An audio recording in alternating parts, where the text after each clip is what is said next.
नाज़रीन, घोटकी के ज़िले हेडक्वार्टर मीरपुर माथेलो में रमज़ान बचत बाज़ार में सिर्फ बैनर लगल आहिनि। शहरी बचत बाज़ार में मायूस थी विया आहिनि। रिपोर्ट करे रहियो आहे कासिम कलवड़।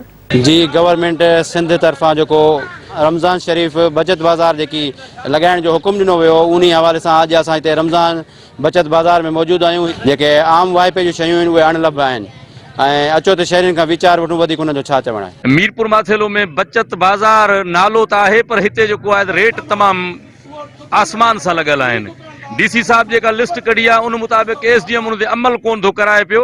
रेढ़िन खां दुकाननि खां 500 खां 1000 वरतो पियो वञे जेको आहे हिते। पर अफ़सोस इन ॻाल्हि जो आहे तो गोश्त जो रेट 800 रुपया है, पर हिते 1000 रुपयो जेको आहे वरतो पियो वञे बकरे जो गोश्त। ऐं उन खां पोइ वॾे गोश्त जी पोजीशन इहा आहे 350 जे बजाय हिन वक़्तु 500 रुपया हले पियो। रमज़ान शरीफ में असांखे तोहफ़ो इहो मिलियो आहे। ॾिसो पिया ऐं ॿुधो पिया, हे बचत बाज़ार आहे, रमज़ान पैकेज माना हे रमज़ान पैकेज जेको आहे एसडीएम ऐं डीसी जे लाइ ठहियो आहे, आवाम जे लाइ न आहे।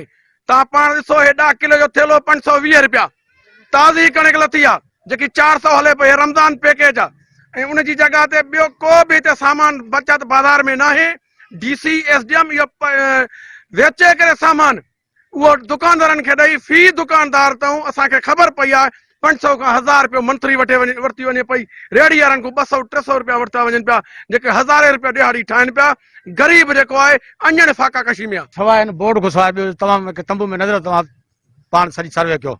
अटो बि आयो आहे, उहो बि चए थो मालिक अचे पोइ 520 रुपया थेली आहे। न खंड आहे, न गिहु आहे, न अटो आहे। गरीब लाइ छा कयो? कुझु कोन्हे। गरीब वीचारो महांगाई जी चक्की में पिसजी रहियो आहे। न अटो मिले थो, न गिहु, न खंड, न पती, कुझु न आहे। छड़ो खाली तंबू लॻो पियो आहे। गरीब माण्हू काथो वठे सौदो? इते सौदो कुछ मिले ही कोन थो। छड़ो बचत बाज़ार आहे। बचत बाज़ार जो मक़सद इहो आहे त कुझु हुजे सही, न कुझु ई कोन्हे। बचत बाज़ारियूं लॻियूं आहिनि, पर उते हर शइ मौजूदु आहे।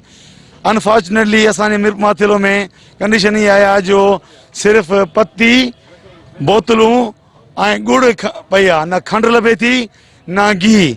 अटे जो रेट 52 रुपयो किलो लाथो वियो आहे, जिते जॾहिं त पंजाब हुकूमत वारनि 400 रुपया 10 किलो जो अटे जो रेट लाथो आहे। असां गुज़ारिश कयूं था मुतलका पंहिंजो ऑफिसरनि खे त महिरबानी करे मीरपुर वासियुनि सां उन्हनि जी कुझु सहायता कई वञे। मोहम्मद कासिम कलवड़, मेहरान टीवी, मीरपुर माथेलो।